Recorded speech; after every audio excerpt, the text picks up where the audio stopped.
नमस्कार, मैं हूं गायत्री शर्मा और आप देख रहे हैं न्यूज़ 18 इंडिया। सबसे इंपॉर्टेंट अपील यही है कि आप मास्क जरूर पहनें, क्योंकि मास्क ही सबसे बड़ा बचाव है। हमने मुहिम भी शुरू की है, #मास्क पहनो इंडिया। एक बार फिर से हम लगातार आपसे अपील कर रहे हैं कि आप मास्क जरूर पहनें, क्योंकि मास्क ही सबसे बड़ी सावधानी है और सबसे बड़ा बचाव भी।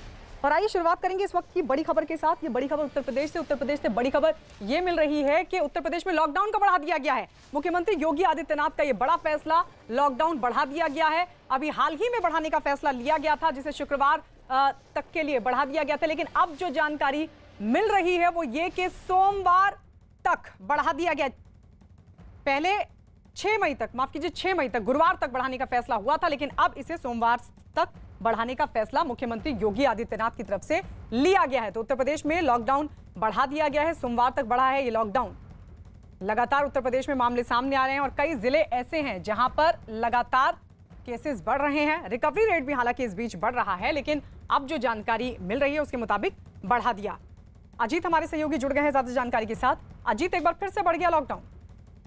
देखिए बिल्कुल गायत्री, जिस तरह कोविड के केसेस बढ़ रहे थे और हॉस्पिटल की जो कंडीशन थी उसको देखते हुए मुख्यमंत्री ने बड़ा फैसला किया। हालांकि 6 मई की सुबह तक ये लॉकडाउन था पहले, लेकिन आज उसे बढ़ा दिया गया, यानी 4 दिन और समय सीमा बढ़ा दी गई है। बृहस्पतिवार से लेकर सोमवार की सुबह 7 बजे तक, अब 10 मई की सुबह 7 बजे तक ये लॉकडाउन प्रभावी रहेगा। और मुख्यमंत्री ने यह भी कहा है कि इस लॉकडाउन के दौरान सिर्फ एसेंशियल सर्विसेज वालों को छूट होगी और जो लोग टीकाकरण में शामिल होंगे उनको छूट होगी, या फिर ई पास अगर आपके पास होगा तभी आप सड़क पर चल सकते हैं। और उन्होंने साफ कह दिया अधिकारियों से कि एपिडेमिक एक्ट का अगर कोई उल्लंघन करता है, लॉकडाउन का उल्लंघन करता है, तो उसके खिलाफ एपिडेमिक एक्ट के तहत कार्रवाई भी की जाएगी। तो अब ये समय सीमा बढ़ाकर सोमवार 10 मई सुबह 7 बजे तक कर दी गई, जिससे इस चेन को तोड़ा जा सके। आज ही उन्होंने DRDA के कोविड अस्पताल का जो है शुभारंभ भी किया है गायत्री। तो निश्चित तौर पर सरकार की तरफ से ये कोशिश की जा रही है कि कैसे इसकी चेन को तोड़ा जाए और कहीं ना कहीं कोविड को नियंत्रण में किया जाए। उसको देखते हुए लॉकडाउन की समय सीमा बढ़ाई गई है गायत्री। ठीक है जी, शुक्रिया।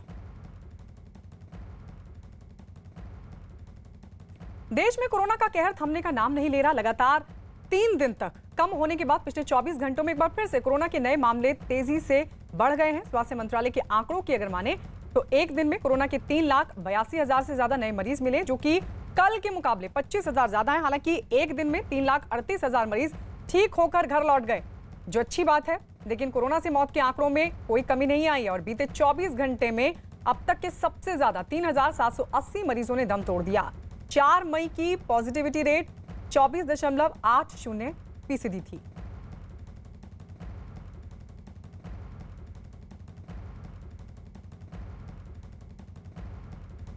और इस बीच एक और बड़ी खबर मिल रही है। बड़ी खबर ये कि तिहाड़ जेल में 30 महिला कैदियों को कोरोना हुआ है, जबकि एक महिला कैदी की मौत हो गई है। तो 30 महिला कैदियों को हुआ है कोरोना। तिहाड़ जेल से इस वक्त की बड़ी खबर ये कि 30 महिला कैदियों को कोरोना हुआ है, जिनमें से एक की मौत हो गई। आनंद तिवारी हमारे सहयोगी जुड़ गए हैं ज्यादा जानकारी के साथ। आनंद, क्या जानकारी मिल पा रही है? जी देखिए, देश की जो एशिया की सबसे बड़ी तिहाड़ जेल है, वहां पर जो जेल नंबर 6 है, जो महिला जेल है, वहां पर कुल 57 महिला कैदियों को कोरोना हुआ था, जिसमें से 26 महिला कैदियों ने कोरोना से जंग जीत ली है और कोरोना को मात दी। लेकिन अभी भी 30 महिला कैदी जो हैं जो कोरोना पॉजिटिव हैं और एक महिला कैदी की दर्दनाक मौत भी हो गई है। तो ये एक चौंकाने वाला आंकड़ा है, क्योंकि तिहाड़ से लगातार खबरें आ रही हैं। अभी हाल में ही जो पूर्व बाहुबली सांसद थे बिहार के साबुद्दीन, उनकी दर्दनाक मौत हुई थी कोविड के चलते। छोटा राजन जो डॉन है वो एम्स में भर्ती है और उसे ऑक्सीजन पर है। तो तिहाड़ में जो कोरोना है वो अपने पैर पसार चुका है और कई जेल स्टाफ जो है वो भी कोरोना की चपेट में आए। हालांकि 350 से ऊपर जो कैदी हैं उन्हें वैक्सीनेशन अब तक दे दी गई है, रोहिणी, मंडोली और तिहाड़ जेल के जो कैदी हैं उन्हें। और ये वैक्सीनेशन का कार्यक्रम भी जो है वो युद्ध स्तर पर तिहाड़ में किया जा रहा है, ताकि जो कैदी हैं वो कोरोना की चपेट में ना आए और जो मौत का आंकड़ा है कम से कम वो कम रहे। जी शुक्रिया आनंद।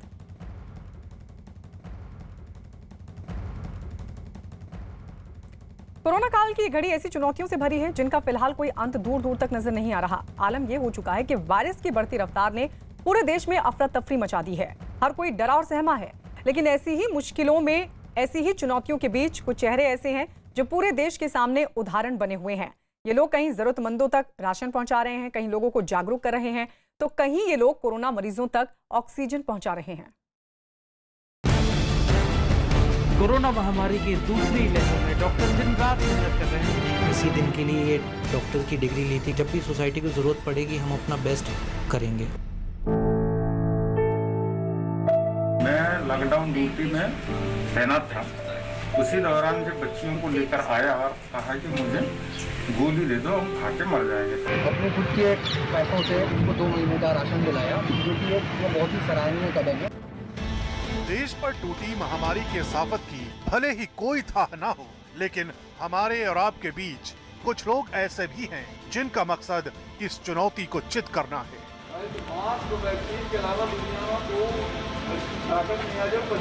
ये वो लोग हैं जो अपनी जान की परवाह किए बगैर निस्वार्थ भाव से आपकी सेवा में लगे हैं। आज के टाइम अपना भी छोड़े चले गए उन्होंने, ये सब भगवान के स्वरूप है मेरे लिए तो। आइए आपको मिलवाते हैं भोपाल के डॉक्टर विवेक और शिवानी से, जो बिना रुके बिना थके किसी पहाड़ की तरह अपनी ड्यूटी पर डटे हुए हैं।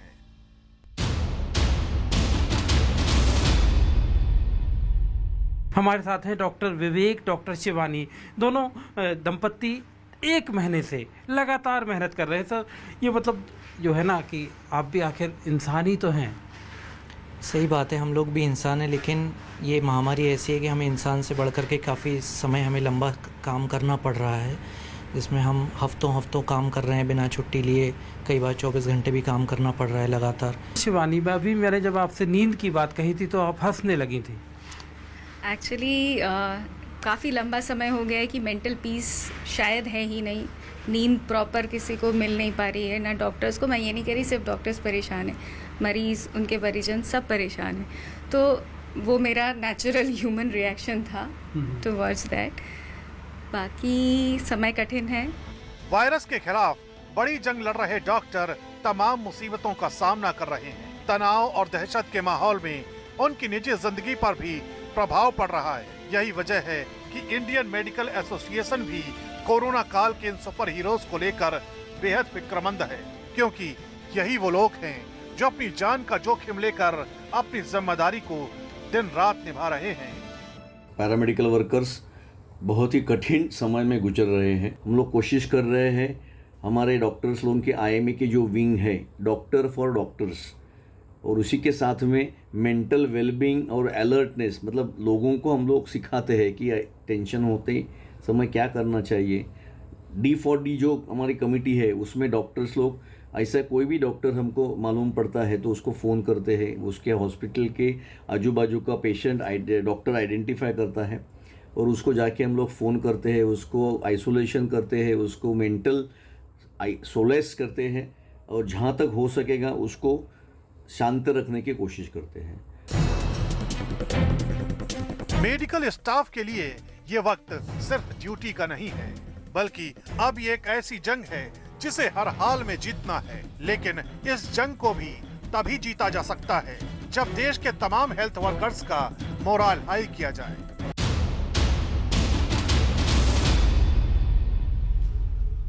डॉक्टरों की तरह कोरोना काल के इस भयावह दौर के बीच गौतम बुद्ध नगर पुलिस भी एक परिवार के लिए फरिश्ता बन गई। दरअसल एक शख्स ने ट्विटर पर अपनी मां के ऑक्सीजन लेवल कम होने की जानकारी दी थी, जिसके बाद नोएडा के कमिश्नर आलोक सिंह ने ट्विटर पर न सिर्फ तुरंत संज्ञान लिया, बल्कि ACP को मौके पर भेजकर ऑक्सीजन भी मुहैया कराई। मैंने अपनी माताजी के लिए ऑक्सीजन के लिए मदद मांगी थी। DM सर को मैसेज किया था, CM सर को मैसेज किया था, कमिश्नर सर को मैंने मैसेज किया था, ट्वीट किया था मैंने उन सबको। उन्होंने तुरंत एक्शन लेते हुए मेरी मदद की, मेरे को ऑक्सीजन दिलाई। मैं Uttar Pradesh police commissioner sir का मैं धन्यवाद करना चाहता हूँ।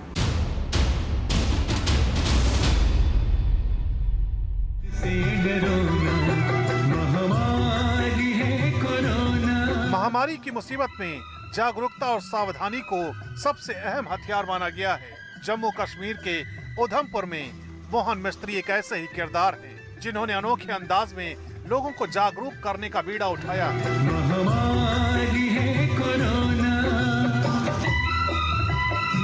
रंगमंच से ताल्लुक रखने वाले मोहन मिस्त्री जोकर की पोशाक पहनकर गांव-गांव, गली-गली जाकर लोगों को जागरूक कर रहे हैं।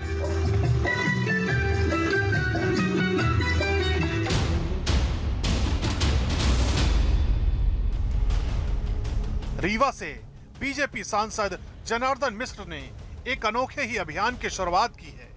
वो कोरोना से जंग जीत कर आने वाले लोगों के घर घर जाकर मुलाकात कर रहे हैं और लोगों को सावधानी बरतने की हिदायत दे रहे हैं। मास्क वैक्सीन के अलावा दुनिया में कोई ऐसी ताकत नहीं आ जो बचावे। मुसीबत की इस घड़ी में सांसद जनार्दन मिश्र सुबह होते ही कुछ लोगों के साथ निकल पड़ते हैं और हर गली हर मोहल्ले में जाकर लोगों की परेशानियां दूर करने की कोशिश में जुटे हैं। अभी तक मैं 700 से ज़्यादा रोगी परिवारों से मिल चुका हूं, उनके घरों में जा चुका हूं। केवल 4 लोगों को एडमिशन के लिए कहना पड़ा है, बाकी सारे लोग अपने आप ठीक हो गए हैं। रोगियों में जो निराशा है, उनके परिजनों में जो निराशा है, उसको उत्साह बताना, वास्तविकता से परिचित कराना और हमारी जो टीम लगी हुई है वो सब उनकी भी हौसला अफजाई करना।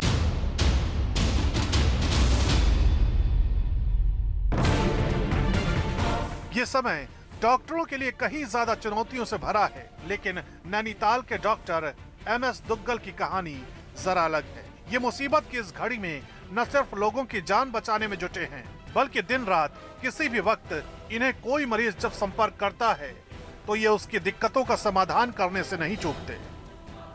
तो हम पूरी सावधानी के साथ मरीज का इलाज करते हैं और पूरी सावधानी के साथ ऐतिहासिक तौर पर हम अपने घर में भी बहुत ख्याल रखते हैं और बिल्कुल हम घर में भी आइसोलेट रहते हैं। तो हमारी जो दिनचर्या है वो यही रहती है। दिनचर्या देखिए, अब क्योंकि कोविड है, बहुत ज़्यादा बढ़ रहा है वो, तो सही अच्छा तो नहीं लगता कि कोविड बढ़ रही है, लेकिन तब एक जिम्मेदारी है हमारे, तो गवर्नमेंट ने हमें जिम्मेदारी दे रही है कि वो निभाना बहुत जरूरी है। कोरोना काल में सैकड़ों लोगों की जान बचा चुके डॉक्टर दुग्गल का पूरा इलाका मुरीद। यही वजह है कि लोग न सिर्फ उनका सम्मान करते हैं, बल्कि उन्हें रियल लाइफ का सुपर हीरो मानते हैं। कई सालों से यहाँ पर सेवाएं दे रहे हैं, मगर पिछले 2020 से जो ये कोरोना काल चल रहा है, तब से उन्होंने लोगों को इतनी हिम्मत दी है, इतना हौसला बताया है कि लोग तो उनके हौसले से भी लोग जिंदा हैं सही में। और अगर अभी वो यहाँ ना हो तो मैं कह रहा हूँ कि हमारी आधी जनता तो और होपलेस हो जाएगी।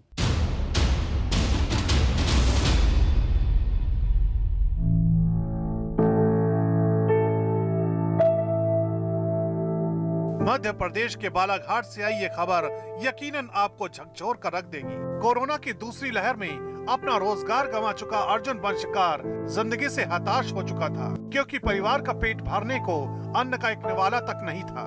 लेकिन बालाघाट पुलिस ने उसकी हताशा को चंद मिनटों में दूर कर दिया। राशन पानी दिया हमको, दिया है 1 आध महीना का हमको दे दिया राशन पानी, उनने सब दिया, तेल दिया, आटा दिए, चावल दिए, सब दिए हम। दरअसल पुलिस की मदद से पहले अर्जुन इस कदर हताश था कि अपनी जिंदगी खत्म करना चाहता था। इसलिए वो ड्यूटी पर तैनात पुलिस कर्मियों के पास जहर खाने के पैसे मांगने गया था। लेकिन पुलिस ने उसकी पीड़ा को न सिर्फ समझा, बल्कि कुछ ही घंटों के भीतर उसके घर तक 2 महीने का राशन पहुंचा दिया। पूछा तो घर में कुछ भी नहीं है। 3 दिन 4 दिन से हम चावल में नमक और मिर्च मिला के खा रहे थोड़ा थोड़ा। अब खाने के लिए कुछ भी नहीं है। इस परिपथ से फिर हमने उसको नगर पालिका भेजे, वहाँ पे भी व्यवस्था हुई नहीं। फिर हमने अपने विवेक से, अपने साथीदार स्टाफ की मदद से उसकी 1-1.5 महीने की खुराक की व्यवस्था कर दी। कोरोना काल में इस हमदर्दी भरे व्यवहार की तारीफ पुलिस महकमे के आला अफसर भी कर रहे हैं। वो व्यक्ति आया हमारे पास जिसकी मतलब उसके घर में ऐसे हालात थे कि वहाँ खाने के लिए भी कुछ नहीं था और वो बहुत परेशान था, जिसको देखते हुए जो मेरा स्टाफ है अपने खुद के पैसों से कुछ लोगों ने पैसे मिला के उसको 2 महीने का राशन दिलाया, जो कि एक वो बहुत ही सराहनीय कदम है, जिसकी सराहना हमारे वरिष्ठ अधिकारियों द्वारा, श्री ADG साहब द्वारा, SP साहब द्वारा, सभी के द्वारा की गई है और उनको अलग से इनाम भी उसमें दिया जाए। कोरोना काल में यही वो फाइटर फरिश्ते हैं जिनकी मदद का हर एक हाथ वायरस के खिलाफ किसी हथियार से कम नहीं है, क्योंकि यही साथ, यही हाथ कोरोना की चेन को काट सकते हैं। उधर कोरोना से लड़ाई में दिल्ली को 2 नए ऑक्सीजन प्लांट मिल गए हैं। केंद्रीय स्वास्थ्य मंत्री डॉक्टर हर्षवर्धन ने बताया कि PM केयर्स फंड से मिली मदद से दिल्ली में 2 ऑक्सीजन प्लांट तैयार हुए हैं और आज शाम से वहां ऑक्सीजन का प्रोडक्शन भी शुरू हो जाएगा। इनमें एक प्लांट दिल्ली के एम्स में और दूसरा RML अस्पताल में लगाया गया है। इन दोनों प्लांट को कोयम्बतूर से विमान के जरिए दिल्ली लाया गया और दोनों अस्पताल में लगाया गया है। पीएम केयर्स फंड की मदद से देश भर में 500 मेडिकल ऑक्सीजन प्लांट लगाने के लिए रकम दी गई है और उम्मीद ये जताई जा रही है कि ये सभी प्लांट अगले 3 महीने में तैयार हो जाएंगे।